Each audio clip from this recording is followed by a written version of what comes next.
So I like the idea of beginning day. One of my favorite devotionals is a little book called Always We Begin Again. It's based on the will of St. Benedict, and I've read through it multiple times. To me, every day is a chance to begin again, to get up and with Thanksgiving start anew. To look at your life and that day, try to be the best person you can be. I also find it fitting that to be here because I feel like a beginner.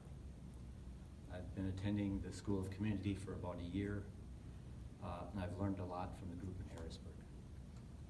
When my wife Patty and I joined CL, we really felt like beginners, sometimes almost outsiders.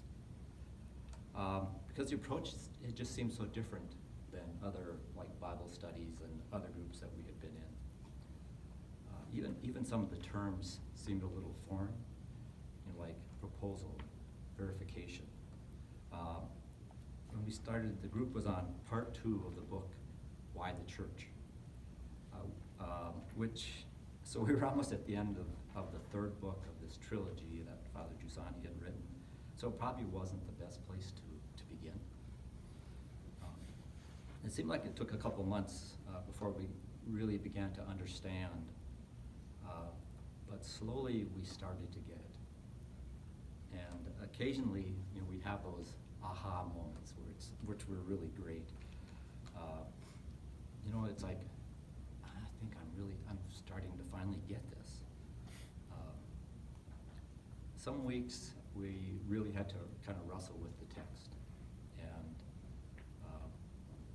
when someone showed or shared how they recognized what we read in their own lives, it really helped me understand the meaning behind the text.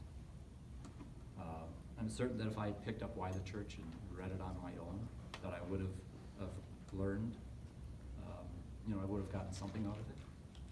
But it wouldn't have been as much by learning with the group, and it wouldn't have been as helpful as what I learned when we met as a group. So Lucas had asked me to talk about how School of Community is changing me. School of Community is and has been, part of my journey for this past year. Something that I've struggled with and has really bothered me, I brought to the group, was about God and work. See, when my problem is that I kind of turn God off when I go to work. So usually, I usually pray on my morning commute, but once I walk in the door at work, I don't think about God again until I'm done for the day. In Morality, Memory, and Desire, it says that sin is forgetfulness of God, or that sin is a lack of fidelity to the fact of God in my life. So how can I spend most of my day not thinking about God?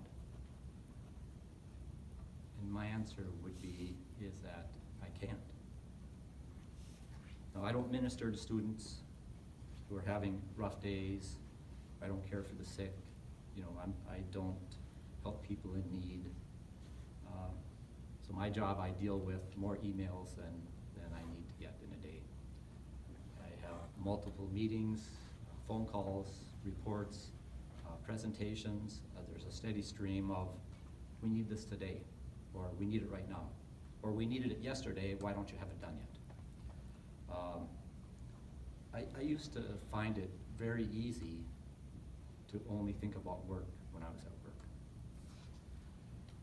Also in that same book, it talks about St. Augustine defined prayer as to be aware of God. And Jesus said, pray always. But the part that hit home for me was the part that kind of translated as pray more than you can. Or for me, I kind of translated it as pray more than you do now. Because of that, I do try to pray more now. And it isn't just the rote prayers that I learned as a child. I do look at my job differently now than I used to. How can I not look at my job and even my life differently? if I didn't try to live my life in a new way, why would I even bother to continue to go to School of Community?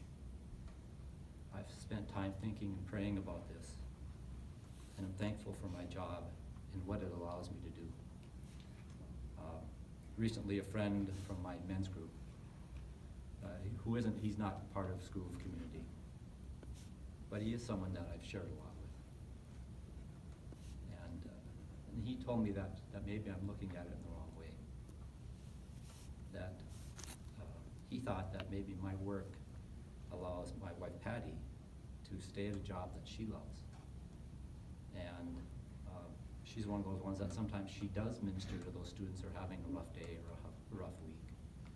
And so, you know, part of what my job does is it allows her to stay in her job and to be there for those students. There is a quote that has stuck with me from a religion class that I took years ago. And it says, if you seek the truth, sometimes you have to change your mind. I've had to change my mind a number of times this past year. I had to change my mind because God is slowly getting me to pay more attention to Him. That's a big part of what our group has helped me learn.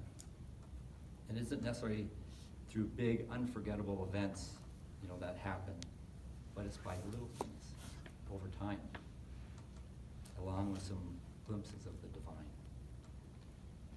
I know community is a part of the organization's name. For me, it's an important part. When I read the text, there are many parts that speak to me, and if you'd see all the highlighting that I do, you'd know what I mean. But sometimes it's not until I get together with the group and everyone shares, and someone talks about how that part of the text, you know, how it, you know, how it shared, how it was part of their life and how it was true for them. You know, that's what I find has really been helpful for me. And that's what helps me to understand, you know, the text that I've read. So I look forward to being here today with the group from Harrisburg and along with the larger community. And I just want to say thank you all.